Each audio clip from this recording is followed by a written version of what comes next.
le chemin pour la paix. Le Congolais continue à mourir. Nous, on négocie. Ah oui, on échange en tout cas à Doha avec le FCM 23. Pourtant, ils sont auteurs de massacres de vos compatriotes.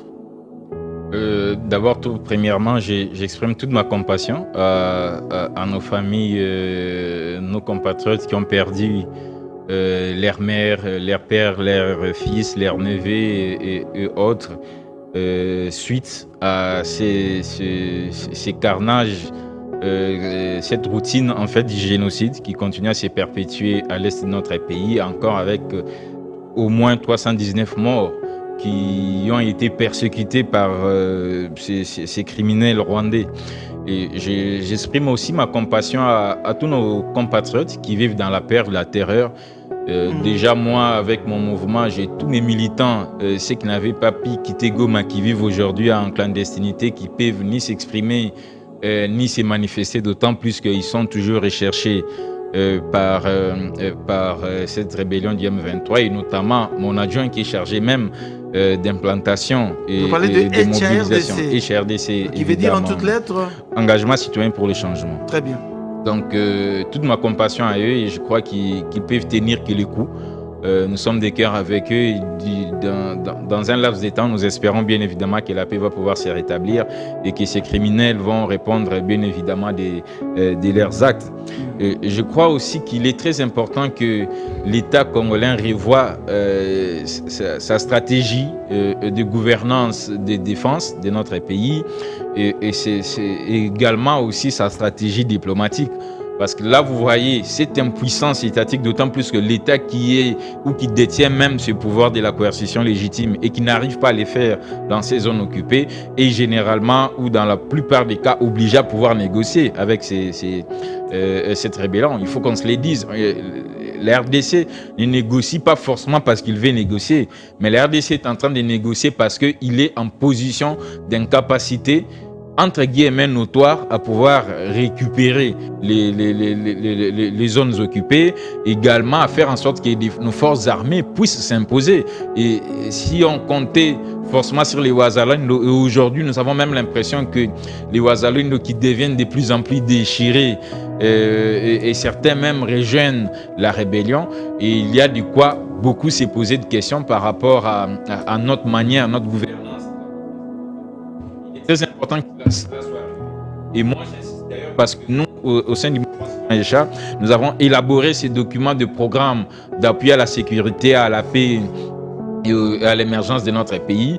Et nous préconisons même des astuces qui pourraient permettre de voir comment est-ce que nous devons revoir notre système de défense, notre système de renseignement, parce que lorsque la partie Est est toujours occupée, ça sous-entend que sur le plan renseignement, nous avons ces faiblesses. Nous avons l'incapacité d'infiltrer cette rébellion, de dénicher leurs points de faiblesse, nous avons l'incapacité de les attaquer à l'intérieur même, et ce qui montre aujourd'hui aussi notre grande faiblesse. Vous savez que les États-Unis et la Russie se battaient en matière de renseignement, et si les États-Unis avaient réussi à s'imposer, c'est notamment parce qu'ils avaient développé plus de stratagèmes en matière de renseignements civils et militaires. Et il est très important pour nous de repenser même ces modèles de renseignements militaires, où dernièrement même j'ai vu qu'une ordonnance présidentielle nommait encore de nouvelles personnes, et parfois j'ai l'impression qu'on t'attend alors que la matière grise est là, le problème est réellement là, et que les services de renseignement sont eux les premiers à permettre déjà à ce que au sein de nos forces armées de nous rassurer qu'il y a des officiers et des militaires qui sont réellement propres et qui peuvent se battre comme tels, et que aussi au sein des M23 quand nous arrivions à les infiltrer, parce que on a vu, quand j'imagine en tant qu'expert en prospective stratégique, j'imagine des potentiels scénarios qui peuvent être mis en exergue. J'ai l'impression qu'il est plus facile à détruire ces M23 à l'intérieur même si nous arrivions à mettre en place une bonne stratégie d'attaque en matière de renseignement, et ces gens-là vont tomber dans une certaine mesure. Et j'exhorte le président de la République à revoir la manière de gouverner dans cette approche, et nous préconisons même une participation citoyenne plus large qui permettrait de pouvoir renforcer l'autorité de l'État en cette matière-là. Deuxièmement aussi, je tiens à interpeller la communauté internationale, parce que Si nous en sommes là également, c'est parce que la communauté internationale est complice. La communauté internationale ne fait pas son travail comme il se doit. La guerre entre la Russie et la France, la Russie et l'Ukraine, Oui. nous voyons comment est-ce que la France, l'Allemagne et les États-Unis déploient des efforts diplomatiques et militaires. Pourquoi nous, pendant que des millions et des milliers de gens sont en train de mourir, ni les États-Unis, ni la France, ni l'Allemagne, aucun pays n'est en mesure de déployer des efforts militaires ici. Parce que le droit international les leur permet. Oui. Et je crois que si réellement ils se disent partenaires de notre pays, si réellement ils veulent le rétablissement de la paix, c'est en 2 jours ou en 3 jours. Nous n'allons même pas aller de négociation en négociation. Il y a des crimes graves de violation et des crimes de guerre qui sont commis. Et cela sont des crimes qui nécessitent d'ailleurs de poursuites judiciaires et non de négociations qui peuvent être faites. Et ces gens doivent répondre de leurs actes.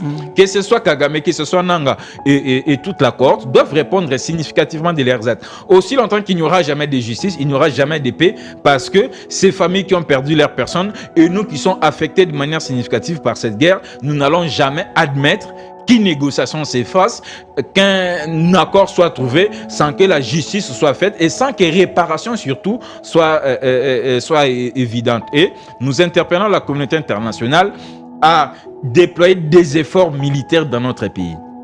Et c'est là, s'il faut que ça soit logistique. Par l'accord de Washington, par exemple.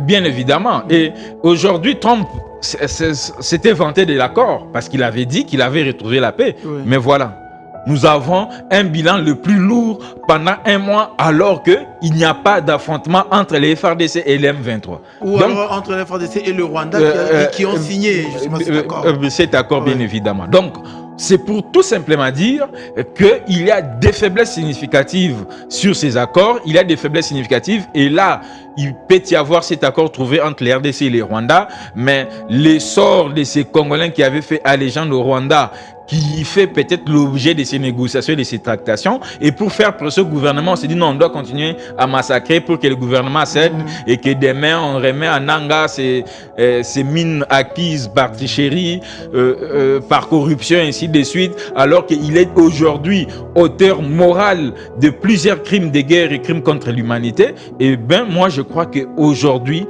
Félix Tshisekedi doit s'imposer, doit permettre à ce que la RDC s'impose de manière militaire et qu'impose à la communauté internationale de déployer des efforts militaires. Sans cela, nous allons continuer de négociation en négociation, d'autant plus que pour l'instant, nous sommes faibles, les forces armées n'arrivent pas à récupérer les zones occupées et la population continue à mourir. Et moi, aujourd'hui, j'ai du mal à voir comment est-ce que mes collaborateurs sont réduits au silence parce que s'il dit mot, il pipe mot, il sera assassiné par cette rébellion du M23. Alors, vous avez parlé justement de notre faiblesse, vous avez étaler ce que est notre faiblesse en République démocratique du Congo. Alors, quelle serait notre force, justement?